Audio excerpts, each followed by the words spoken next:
up, world? It's your host, Malik Boyd, and I am here with my co-host and daughter, Mikayla Jolie. Say hi. Hi, everyone. We are here today to talk about the election. You know, our Vision 2020 series, we brought you everyone from ambassadors to Congress folk to state representatives, state senators, mayors, the list goes on. But it's always good to hear from those in the culture who are excited, committed to politics, civics, and making a difference. We are excited to present to you an artist, a visionary, a leader, a philanthropist, none other than Will.I.Am. Will, welcome to Heart City. Welcome home, brother. How you doing? How you doing? It's good to be Man, here. It's great to have you with us. This is a big election. This just doesn't just shape up the nation here in the United States. This affects the world. What made you align with the Biden-Harris campaign and say that this Biden-Harris ticket is the best choice at this time for America? Well, it's not like we have a lot of options. There's two paths. Yeah. There's this path that has got us in a ditch. Mm-hmm. And, you know, the driver of the vehicle is sus, right? For a lot of like criminal activities that we keep ignoring because new distractions come out every day. Right. And then we have this path where Biden and Harris. And if you remember correctly, in 2008, America was in a ditch after Bush. Mm-hmm. And Obama and Biden helped repair that busted America, that divided America post 9/11. And then we went to war with a country that we then realized didn't have weapons of mass destruction. Our company was almost bankrupt because of a mortgage crisis. Like, remember 2008, Mm-hmm. and who helped us repair our patchy vehicle, our busted tires? Like, have a memory. Now, who do we want to then take us forward?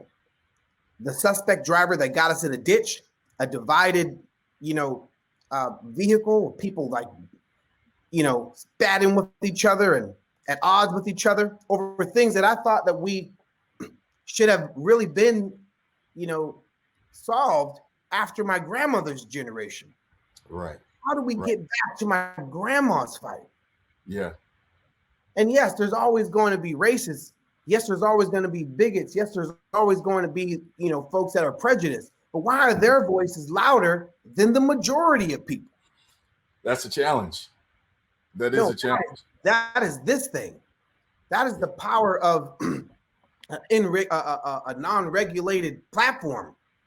There's no regulations on Facebook and who has access to our data to manipulate us, to persuade us to do things and think in certain ways. Right. The configuration, we are living in the wild WWW, and that's not World Wide Web. That's the wild, wild west of a social platform that has no regulations on it at the moment. Right. So, and that means enemy nations, terrorists have the ability to go into Facebook and buy data to manipulate us. And these are facts, right? There's documentaries about it. Wall Street Journal has talked about it. They've been Social to Dilemma. Social Dilemma. There's another one called The Great Hack. Now, who do we want? And we know in The Great Hack, it showed that, Trump utilized Facebook data to persuade us to go a different path. The same way that the data was used for UK to leave Brexit. I mean, to leave the European Union to create Brexit. We know these facts. But with every day a new distraction, it's hard to stay focused on the last one. Right. Why do we want these shenanigans moving forward? And when we know 2024 is going to be a totally different configuration with smarter machines, autonomous vehicles, AI that's smarter than, a 12-year-old. Right. And when COVID-19 happened, these tech companies have even more money to invest in technology that has no regulations. Come on, y'all. What do we want? And this is the path these are the two choices that we have. The suspect driver that got us in a ditch, or Biden, who's helped us and solve the last dilemma that we had in 2008. 2008. You know, Biden you has talk helped. about you talk about love a lot. It is a crucial element in a lot of your presentation, especially during this year. Black Eyed Peas and Jennifer Hudson, you guys just came together to put together this project, The Love, and you use excerpts of Biden's speech with all the celebrities that are coming out and speaking out about the election in some pretty diverse ways, we know. Why was it so important to put out this project with Jennifer in the way that you did it? So during the DNC, I listened to Joe Biden's speech, and just a week ago today was a first anniversary of the events in Charlottesville. Close your eyes, remember what you saw. You remember seeing those neo-Nazis, remember seeing those Klansmen, remember?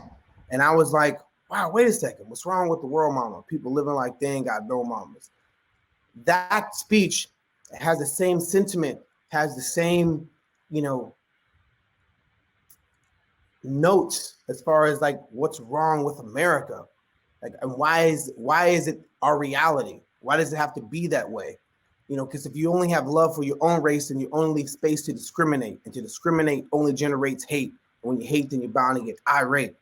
Like, those words are similar to the tone and the message in Biden's speech. And so I wanted to marry it and create a CSA, so you see exactly what's being said. And seeing coupled with, what's being said is really powerful. Right. It keeps you focused. It keeps your heart connected to what's being said and what you're hearing to see. So it processes in your mind of like, yo, we don't need another, 4 years of this. Mm-hmm. What did we do to deserve this? What does love look like in politics and policy, and especially in the promise to Black America? I mean, Black America is still in a defining point, trying to figure out its way in the political spectrum. And nonetheless, you're touting love throughout all of this. How does it manifest itself in that space? Love looks like justice served. Love looks like opportunities created. Love looks like investing in the kids' education so they have a better path to not only fill jobs but create jobs. Love looks like the teacher gets more than the prison guard. Love looks like, the communities are reminded and nice, tasty, healthy food on our block. Love looks like there's not a liquor store next to a motel, next to a check cashing, next to a fast food restaurant, next to the strip club down the street from the school. That's not what love looks like. That's not love. That is a recipe for disaster. Because if you have a check cashing place in a neighborhood, that means you don't know how to save money and grow money. You get money, you cash check, you go to the liquor store, you get drunk, you get kicked out of your house, you go to the motel, buy food, you're at risk of diabetes and obesity. That cycle, that is planned. That's a distraction tactic. That is a pitfall and zoned to be that way. You can't have that zoning in Beverly Hills and Brentwood. They don't allow that configuration of businesses. So that's what love looks like in Brentwood and all communities that look like Brentwood, right? So that's what love looks like there. And we need to make sure that that is, echoed and deployed in our neighborhoods, in our blocks, and starting with how a kid gets funded for their education. Sounds like these are issues of the heart, electing people who have truly a heart for people and a heart for each other. I'm going to throw a question to my co-host, this 14-year-old phenom, Mikayla Jolie. What would you like to ask Will.I.Am? So I was wondering what advice you would give to young people that want to get involved in politics. My advice to young people that want to get involved in politics is create a movement, create a squad, a herd, a flock of like-minded folks that are pushing for change. One person is powerful, but a lot of people moving forward and making sure that the people that they elect execute the things that the community and that flock, that herd, are standing for it, fighting for it. And Yeah. my generation didn't do a good job of that. My generation is, and even the past are individualists. But the Martin Luther King generation is a herd generation, and they got heard, and things were executed based on the herd and what they were saying, and the people that heard what the herd was saying. So your generation is very important. You know, you're 14 years old. When you're 18 years old, the world's going to be totally different. Unimaginable jobs that we can't even imagine right now will come. Like, think about Uber right now, and Postmates, and Uber Eats, and all these companies where you could order something from your phone and you could see them when they're arriving. That wasn't possible in 1998. Yeah. That was impossible in 2004. And that happened because of technology. Now, imagine these new companies, these new businesses that are going to come, these new technologies when you are 22. Imagine what the world's going to look like then. So it's really important for you and if you're 14 right now, you and your friends to go and, create mini nations of love driven, opportunity focus, and so we could change our communities and other communities that look like that. Black and Latino, whoa, very powerful. Right now, Black and then Latinos have but imagine when Blacks and Latinos are just like, nope, we are one. Imagine that. You know, because that's a very powerful unit. But not even that. Don't stop there. Imagine if Black, Latino, and poor white united, because these very few folks want to keep us all separate, when really we have a lot in common. Poor white and Latino, but we need the Black community. We need to get a little bit more organized. We need to get a little bit more foresight driven, and not short-mindedness. And our music needs to reflect where we want to go. The music that we support needs to reflect how we want our women to be treated. Our music needs to reflect, and guess what? It's happened in the past. We're not asking for some obscene requests. The Public Enemies of the world, the Boogie Down Productions of the world, all these, don't push me because I'm close to the edge. I'm trying not to lose my head. I'm trying not to. Yeah. He didn't say, get away from me, I'm gonna blast you. That's not what he said. He said, white lines, don't do it, baby. He said, don't. He didn't say like, hey, you want to buy, you know what I mean? He wasn't selling, Z's. He was telling you not to do it. So our community, we started off making music to protect our community. Now it's as if the Grim Reaper is making sure we write music to kill our community. That we celebrate people that, bring harm to our community. Like, how did it get this way? Oh, that's right. Because most of the people, there's some people that, own prisons. Yeah. They profit from prisons. And those same people that profit from prisons also own pieces of entertainment companies. That combination is the reason why we are in our configuration. So your generation is really important. Sorry for hitting you with a whole lot of information, little one.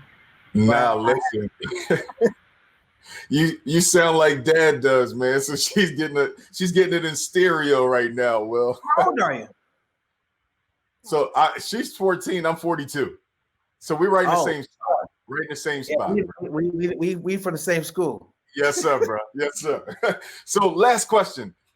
First off, congratulations. You are the only human in the whole universe who has sent a song to Mars and has played it for the galaxy as we know it. Now, that means to me, it's clear that when you speak, the world truly listens. What do you need the world to know from your heart to theirs around November, this Tuesday, voting, the election?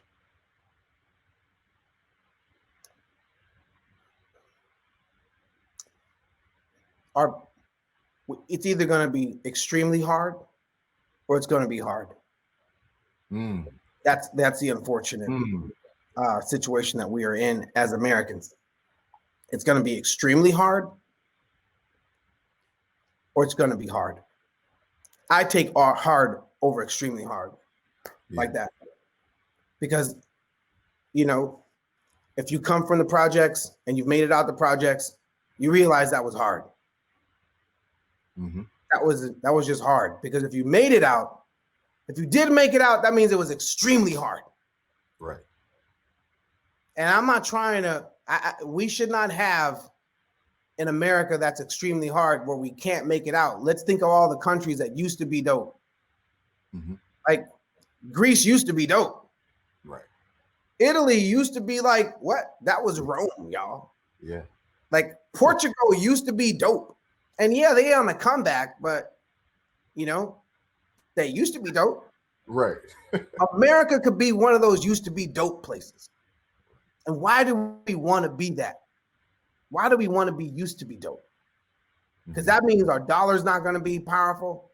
That means it's going to be, right? That means going into this new decade and after that, decades to follow, America had its heyday. That means it's going to be hard for like people that are 14. That means it's going to be hard for folks that are just born today. Yeah. And we, as the voting power, we have our responsibility to make sure that we ain't a used to be dope nation. And we choose hard over extremely hard. Yeah. Right? If 2020 is a reflection of what the rest of 2020 to 2024 is going to be like. 2020, whoever's leading the nation right now, this is what it's going to look like from 2020 to 2024. And that should scare the hell out of y'all. Right. This is what it looks like. This is the path that we're on. This is what it is. As a futurist, like I used to work for Intel as a futurist and the Coca-Cola company as a futurist. And what that is like, it's creative thinking, projecting out all the possibilities that people might not be able to see based on their conflict. Like putting together and connecting dots. I'm like, okay, if this, then that, right? There's algorithms called if this and that. So your phone, if you think things like, oh man, my phone's listening to me. It's not listening to you. It's powered by an amazing algorithm called if this, then that, to the point where it can predict your behavior. To the point where when you get your phone, you thought they were listening to you. No, bro. Those are very advanced algorithms. And the core of it is an algorithm called if this, then that. So, and futurists use that way of thinking to like simulate what it might look like on a business model, a marketing ploy, a song. So simplifying what 2024, the end of 2024 might look like, it's going to look a lot like 2020. People locked in the house, people out in the streets clashing with each other. Right. The economy going extremely up and extremely down. A leader that doesn't believe in science, a leader that's egotistical, megalomaniac, narcissist who thinks everything is about him and only him. A leader that will bring up any soundbite, whether it's truthful or not, to, you know, divide and conquer as a chaos agent that he is. And because of that, so many jobs and no preparation for the world to come. That's what 2020 to 2024 is going to look like. And why do you want that? So the few of y'all that got some money, save your taxes. Look at, for the folks that come from the urban community that had nothing, they now have something. And your mama and your daddy and your grandma and everybody was on welfare like mine. I have to pay my taxes. I'm proud to pay my taxes because there's families that need me to pay my taxes, just like I and my family depended on folks to pay their taxes so we could get our EBT and our WIC check and our welfare. And so I have to do my fair share. Yeah, I make a lot of money. Am I upset that I have to pay taxes? Yeah. Am I gonna do it? Hell yeah. Why? Because I have to when I have the ability to. Why? Because somebody did that for me when I was, 5 to born to 21 when I got signed. Sorry, 17 when I got signed to Ruthless. Yes, you gotta do your part. Sorry for being long-winded. Nah, you're good. There's just a lot of stuff.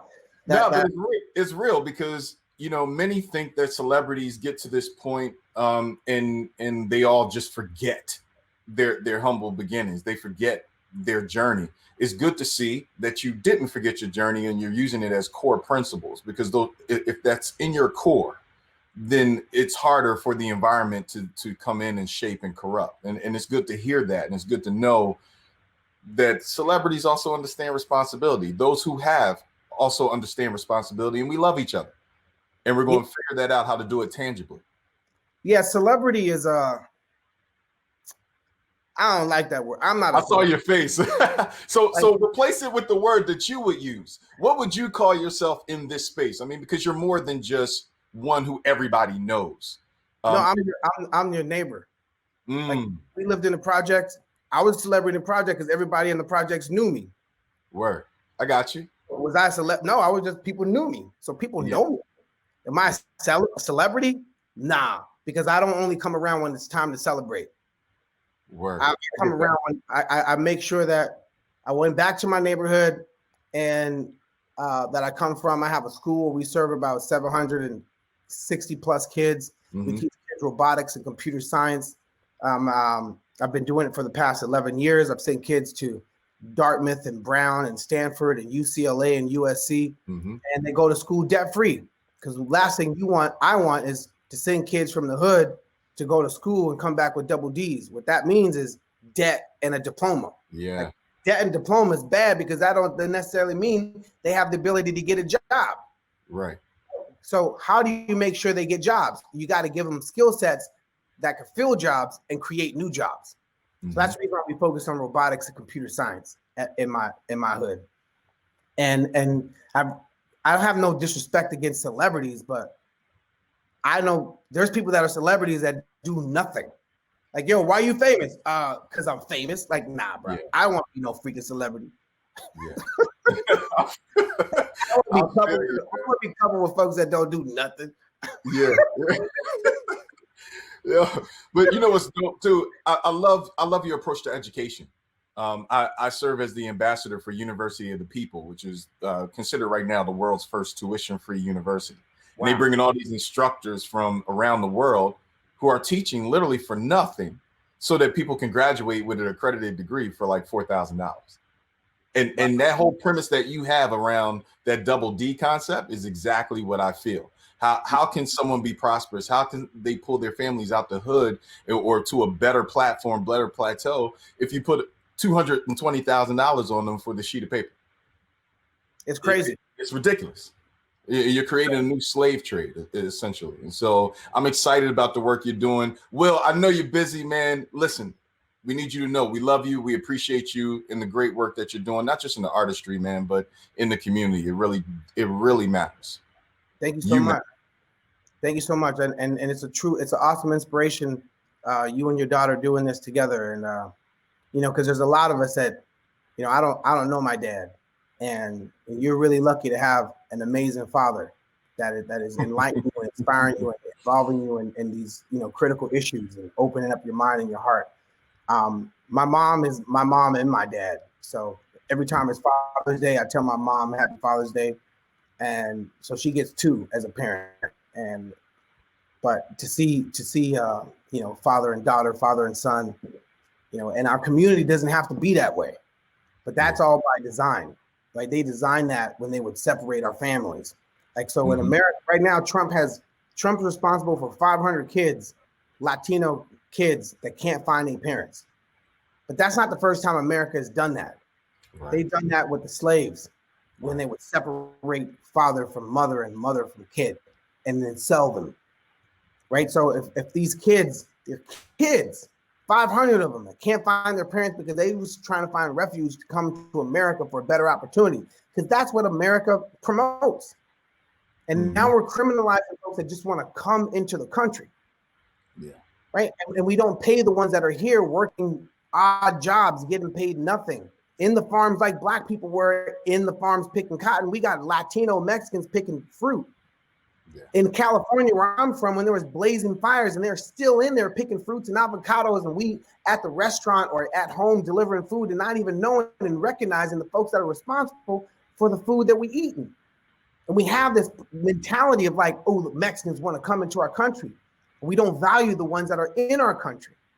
So this is not the first time this has happened to Blacks and Mexicans and families being ripped apart.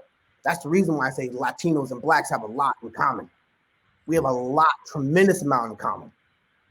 So, you know, I salute you as an awesome father and breaking that psychosis that, you know, we are not to be together. And even in our music represents and portrays a broken family.